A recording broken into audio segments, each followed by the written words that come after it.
बिस्मिल्लाहिर्रहमानिर्रहीम। अस्सलाम वालेकुम। इंटीग्रेशन के एमसीक्यूज़ हैं वो आज हमने करने हैं और उसमें नंबर 1 पे है इंडेफिनिट इंटेग्रल। इनके एमसीक्यू करने के बाद फिर हम चलेंगे डेफिनिट इंटेग्रल पे और आज इसका पार्ट 1 है और इसका आगाज़ करते हैं। तो बिस्मिल्लाहिर्रहमानिर्रहीम।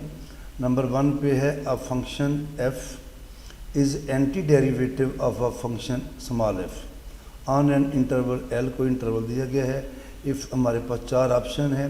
If F dash of X is equal to small F X, capital F X is equal to small F dash X और integral F X is equal to F X और फिर स्मॉल एफ एक्स का D X is equal to F dash X. अब देखिए F अगर anti derivative of a function F, इसका मतलब है इसको इंटीग्रेट करेंगे तो ये आएगा और अगर इसका डेरिवेटिव लेंगे तो ये आएगा और इसका डेरिवेटिव लेंगे तो ये आएगा। तो ये कहाँ पे मौजूद है? पार्ट 1 में।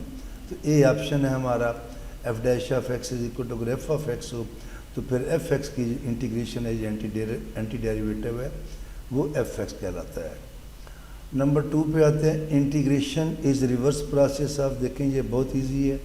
डिफ्रेंशिएशन है, फैक्टराइजेशन है, कंटिन्यूटी है और परम्यूटेशन है। तो ये इसमें बगैर टाइम वेस्ट किए इसका आंसर क्या है? Differentiation. Integration is reverse process of differentiation. Question 3 पे है integral F X D x represents particular function है, स्पेसिफिक फंक्शन है, a family of anti derivatives है या नन ऑफ दीज है। तो ये इनडेफिनिट इंटीग्रल है।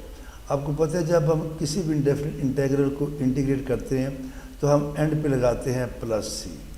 अब सी क्या है? Constant of integration. सी की मुख्तलिफ वैल्यूज़ के लिए हमारे पास मुख्तलिफ फंक्शन आते हैं और उनका हमारे पास अगर ये ग्राफ ड्रा करें तो जैसे जैसे सी की वैल्यू चेंज होती जाएगी, कर्व चेंज होती जाएगी, तो हमारे पास आती है a family of anti derivatives. जैसे जैसे सी चेंज होगा तो हमारे पास ये फैमिली ऑफ एंटी डेरिवेटिव्स आती जाएगी। नंबर 4 पे है in integral F X D X, F X is called, क्या इसको वेरिएबल बोलेंगे, होमोजीनियस कांस्टेंट या इंटीग्रेंड। तो ये जो एफ एक्स है this is known as integrand. क्या कहलाता है ये? जिसको हम इंटीग्रेट करते हैं, जब उसको इधर लिखते हैं तो वो इंटीग्रेंड कहलाता है। नंबर 5 पे है integral D by D x x cube minus 8 1/3 D x. इसके भी 4 ऑप्शन हैं, ये 3 नज़र आ रहे हैं, चौथा ये नीचे है। तो ये कोशिश मैं कर रहा हूँ कि एक ही जगह पे आ जाए। ये देखें ऐसे ही है। अब देखें अभी हमने पढ़ा कि integration is reverse process of differentiation, differentiation is reverse process of integration. इसका मतलब है कि हम इसको इंटीग्रेट कर रहे हैं with respect to D X और इसका मतलब है हम इसका डेरिवेटिव ले रहे हैं with respect to X. Derivative and integration reverse process, तो कट के हमारा दोबारा यही वाला आंसर आ जाएगा। ये जो है ये हमारा आंसर आ जाएगा, कोई इसको कुछ नहीं करना। और ये कहाँ पे मौजूद है? ये पार्ट नंबर सी पे मौजूद है। तो क्वेश्चन जो है ये 5, इसका हमारा ऑप्शन होगा सी पार्ट। यहाँ पे देखिए इंटीग्रल लॉग, इंटीग्रल है tan x, इसके 4 ऑप्शन दिए गए हैं, sin x है, secant x है। तो इसे हम लिख लेंगे this is equal to integral tan x होता है sin x और इसके नीचे ये ऊपर लिखेंगे हम sin x और नीचे आ जाएगा cos x। साथ इसके आएगा dx, वो लिखने लिख लें। चले मैं वो भी लिख देता हूँ, टाइम की बचत के लिए मैं कर रहा था। तो अब देखिए काज का डेरिवेटिव क्या है? Minus sign. काज की पावर क्या है? ये 1। काज का डेरिवेटिव ऊपर होगा तो फिर लागू होगा, तो इधर भी मैं माइनस लगाऊंगा और इधर भी। तो ये मेरे पास आ जाएगा minus log of cause of x. ये इसका आंसर है, लेकिन ये हमारे ऑप्शन में मौजूद नहीं है। तो आप देखें अगर तो यहाँ पे नेगेटिव होता तो फिर तो ये सी पार्ट था। अब नेगेटिव नहीं है तो क्या करेंगे? इस नेगेटिव को हम लॉग काज की पावर में ले जाएंगे, लॉग वाला फार्मूला अप्लाई करके। तो ये आएगा log of cause of x की पावर आ जाएगी -1 और जब ये पावर -1 है तो इसे हम लिख लेंगे दिस इज़ इक्वल टू 1 लाग तो वैसे ही रहेगा और ये हो जाएगा 1/cos x। और यहाँ पे देखें ये जब आया 1/cos x तो ये cos x किसका रेसिप्रोकल है, सेकेंड का। इधर ये 1/cos x सारा होता है log ऑफ सेकेंड x, तो फिर इसका आंसर बनेगा बी पार्ट। 7 पे है cos क्यूब x। देखें इसके भी 4 ऑप्शन हमारे पास मौजूद हैं। तो cos क्यूब x को हमने इंटीग्रेट करना है, तो हम इसे लिखेंगे this is equal to integral, इसको तोड़ लेंगे। एक हम ले लेंगे cos स्क्वायर x और दूसरा हम इनटू कर लेंगे cos x, और साथ इसके क्या आ रहा है dx। अब cos स्क्वायर x को हम लिखेंगे 1 minus sign square x, 1 minus sign square x, और इसको मैं मल्टीप्लाई कर दूंगा साथ cos x के। और इसे हम अब क्या करेंगे, cos x से मल्टीप्लाई कर देंगे, तो ये हो जाएगा cos x और साथ माइनस आएगा हमारे पास साइन स्क्वायर x,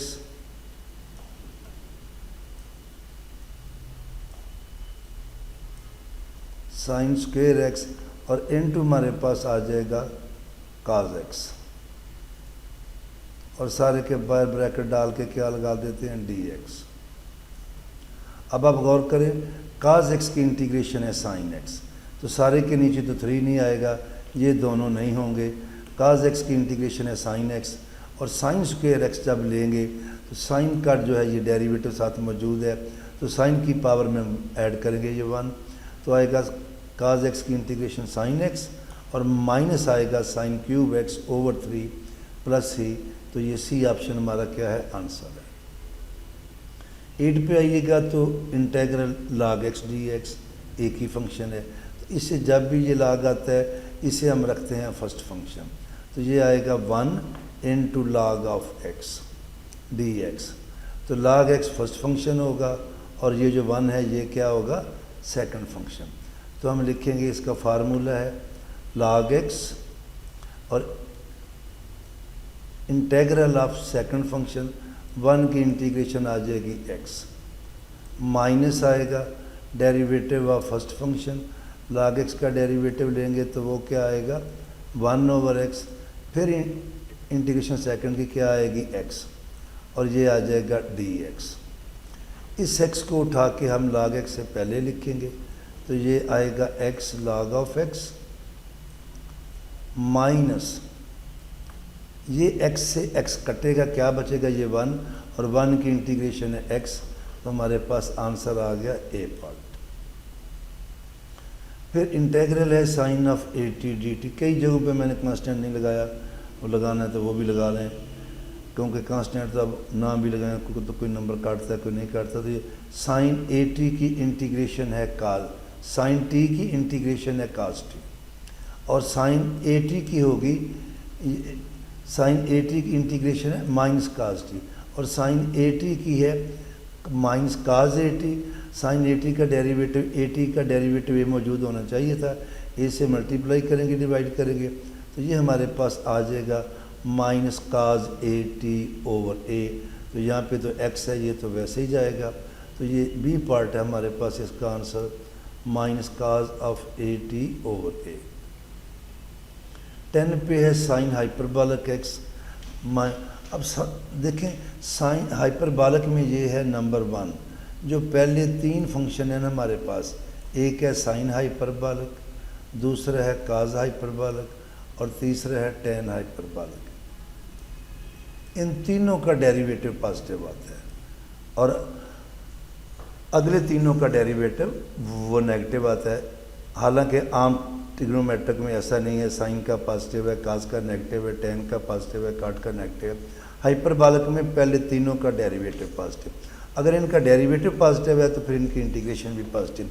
तो साइन हाइपरबॉलिक x का डेरिवेटिव है cos हाइपरबॉलिक x, और cos हाइपरबॉलिक का है साइन हाइपरबॉलिक x, तो इसकी इंटीग्रेशन आएगी हमारे पास B part cos hyperbolic x plus c। 11 है, ये देखें, ये भी बहुत आसान है, फार्मूला स्टार्टिंग में यूज़ होता है, कि जब भी हमारे पास कोई फंक्शन होता है log के साथ तो हम उसका डेरिवेटिव लेते हैं। अगर log x का ही लें तो ये आता है 1/x, फिर हम x का डेरिवेटिव लेते हैं, वो आ जाता है 1। तो ये देखें नीचे फंक्शन है, ऊपर उसका डेरिवेटिव है और नीचे वाले फंक्शन की पावर क्या आ रही है 1। इसका आंसर आएगा log of f of x plus C. या तो t है या डैश है, ये नहीं है, तो ये डी पार्ट इसका आंसर है, log of f of x plus C. 12 पे आते हैं, cos of A X plus B. I think इस तरह का हमने पहले भी किया है, साइन ऑफ ए टी था। अब यहाँ या तो काज एक्स की इंटीग्रेशन है साइन एक्स, अब cos of A X plus B है, या तो इसको कोई टी पुट करें फिर आगे इंटीग्रेट करें, वो ज़रा लंबा प्रोसेस है। ये हमें जो है हम अगर करते हैं सिंपल, इसका डेरिवेटिव साथ होना चाहिए। अगर ये होता sine of A X plus B, इसका आना था ये derivative cos of A X plus B,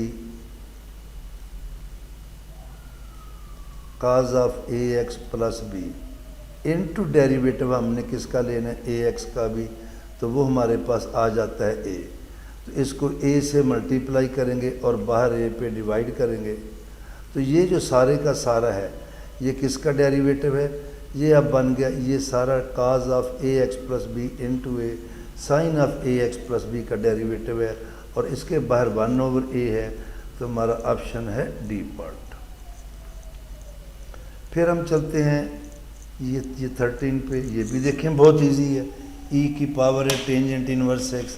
अब अगर ये चीज़ हो, इसको मैं काट रहा हूँ, ये हो e की पावर mx, इसका डेरिवेटिव क्या आता है, इसका डेरिवेटिव आता है e की पावर mx इनटू पावर का डेरिवेटिव, इनटू पावर का डेरिवेटिव m आ जाता है। तो यहाँ पे भी देखें e की power tangent inverse x into tangent inverse x का डेरिवेटिव आएगा, वो क्या है, वो है 1/1 प्लस एक्स स्क्वायर, वो हमारे पास नीचे मौजूद है। इसकी इंटीग्रेशन आएगी e की पावर टेंजेंट इनवर्स x। वैसे भी देखें इसको पकड़ लें, अगर इसका डेरिवेटिव लें, इसका डेरिवेटिव यही आएगा, इनटू टेंजेंट इनवर्स x का आ जाएगा 1/1 प्लस एक्स स्क्वायर। 14 पे है ए टी डी टी। अब ए एक्स का डेरिवेटिव हमारे पास आता है ए की पावर x log ऑफ ए। अब ये किसका डेरिवेटिव है, ए की पावर x का। इसको इंटीग्रेट करेंगे हम, तो हमारे पास आएगा ए एक्स, क्या आएगा ए एक्स प्लस ए कांस्टेंट सी लिख लेंगे। इसी तरह अगर ए की टी है, इसके ये A X log of A D X है, ये हमने किसके लाज से करना है, डी एक्स, वो है डी टी। इसको भी फिर हमें क्या करना पड़ेगा, ये है इंटेग्रल ए टी, इसे भी हम इनटू मल्टीप्लाई करेंगे log ऑफ ए के साथ, मल्टीप्लाई करेंगे और इंटेग्रल से पहले इसको डिवाइड भी करेंगे, log ऑफ ए, और अब साथ क्या लिखेंगे इसके डी टी। तो ये सारा जो क्या है ए टी का डेरिवेटिव है, तो इसकी इंटीग्रेशन आ जाएगी ए टी, और ये नीचे आ रहा है ये 1/a, तो जवाब आएगा A T over log of A, हमारे पास ए पार्ट इसका आंसर है। 14 है, ये देखें डी एक्स ओवर ए स्क्वायर माइनस एक्स स्क्वायर, इसका तो ये भी, इसका भी MCQ बनता है कि इसमें क्या पुट करेंगे, क्या इसका आंसर आता है। तो बकायदा ये फार्मूला है जो जिसमें हम पुट करते हैं x is equal to A sine theta, क्या पुट करते हैं x is equal to A sine theta, और ये फिर सारा हल होने के बाद हमारे पास आंसर थीटा आ जाता है, और वो है साइन इनवर्स x ओवर ए। तो ये हमारे पास इसका आंसर मौजूद है सी पार्ट पे, सी पार्ट वाला इसका आंसर है साइन इनवर्स x ओवर ए। 16 पे है ये चीज़ डी एक्स ओवर ए स्क्वायर प्लस एक्स स्क्वायर। अब जब इसको हम सॉल्व करते हैं तो इसके दो मेथड हैं, या हम इसमें पुट करते हैं x is equal to A tangent theta, क्या पुट करेंगे x is equal to A tangent theta, फिर इसका आंसर आता है log ऑफ x प्लस 1 वो, या इसमें हम पुट करते हैं x is equal to A sine hyperbolic theta, क्या पुट करते हैं ए साइन हाइपरबॉलिक थीटा, और इसमें भी एंड पे उसी तरह थीटा आता है, और हमारा आंसर बनता है sine hyperbolic inverse X over A. इसका भी आंसर कौन सा है? A part, sine hyperbolic inverse X over A. ये देखें ये क्या है? 1/1 ओवर log ऑफ एक्स। अभी हमने नीचे ऑलरेडी पढ़ा, अगर ऊपर फंक्शन हो, फंक्शन का डेरिवेटिव हो और नीचे फंक्शन हो तो आंसर आता है log of F of x. इसे हम इस तरह लिख सकते हैं, ये 1, इसके नीचे मैं लिखता हूँ x। इस वाले x को मैं ऊपर ले गया और नीचे हाँ आ जाएगा हमारे पास ये लाइन, ज़रा थोड़ी सी मैं सीधी कर लूँ ऐसे, और नीचे मैं इसके लिख देता हूँ log ऑफ x। तो देखें जब नीचे फंक्शन है ऊपर डेरिवेटिव है तो आंसर आएगा log ऑफ x। क्या आएगा? log of x। और ये कहाँ पे मौजूद है? ये डी पार्ट पे मौजूद है, तो इसका आंसर होगा डी पार्ट। और ये आएगा हमारे पास डी पे, इसका आंसर है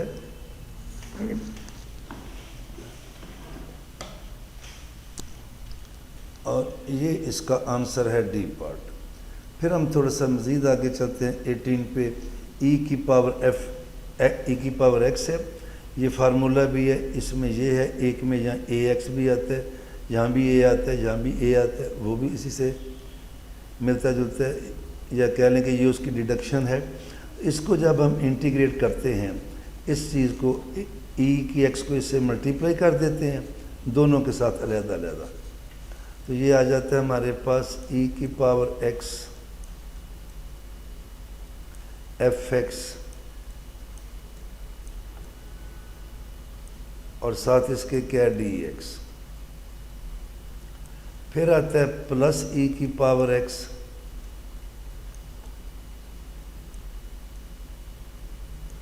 और साथ आ जाता है f डैश ऑफ x।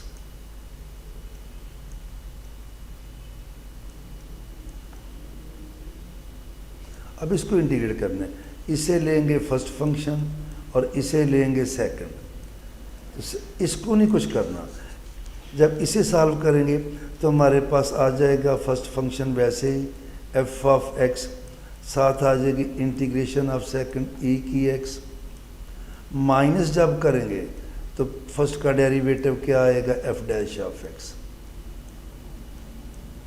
फिर सेकंड की इंटीग्रेशन क्या आएगी? ex और साथ dx। अब जब ऊपर वाला नीचे लेके आएंगे, इसको आगे लिखेंगे, ये वाला जो है e की x और f डैश ऑफ x, साथ इसके dx भी लिख लीजिएगा, तो ये दोनों कट जाते हैं और हमारा आंसर आता है e की x fx प्लस c, जो कि b पार्ट में मौजूद है। ये है प्लीज़ सब्सक्राइब मैथ लर्नर, इसको पे भी ज़रा गौर कर लें प्लीज़। और ये हमारे पास है 19 पे e की x tangent x plus secant square x। तो जो अभी हमने किया नंबर 18 पे, ये हमारा fx है और ये f डैश x है। टेंजेंट x का डेरिवेटिव सीकेंट स्क्वायर आता है, सीकेंट स्क्वायर का डेरिवेटिव जो है वो टेंजेंट x नहीं आता, तो ये fx होगा। और इसी को देख के हमारे, इसे भी मैं लिख दूँ ज़रा, ये है f डैश ऑफ x। तो देखिए इंटीग्रेशन होगी e x f x यानी कि tan x, और ये कहाँ मौजूद है? c पार्ट हमारा ऑप्शन है। और 20 पे है if phi dash x is equal to F X, then phi x is called dash of f of x derivative, integral, differential coefficient और ये एरिया। ये देखिए ये चीज़ दी गई है, तो ये इसकी क्या कहलाएगी? जब इसको इधर भी इंटीग्रेट करेंगे, इधर भी इंटीग्रेट करेंगे, तो इसका डेरिवेटिव ख़त्म हो जाएगा। जब ये डेरिवेटिव है इंटीग्रेट करेंगे तो ये किसके इक्वल आ जाएगा? ये हमारे पास आ जाएगा फाई ऑफ एक्स। क्या आएगा? Phi of X. तो रिज़ल्ट क्या निकला? फाई एक्स इसका क्या कहलाता है? इंटेग्रल। तो फाई एक्स जो है is integral of F of X. हमारा answer is B part. And thank you for watching math learners. अल्लाह ताला आपका हामी नसर। खुदा हाफिज़।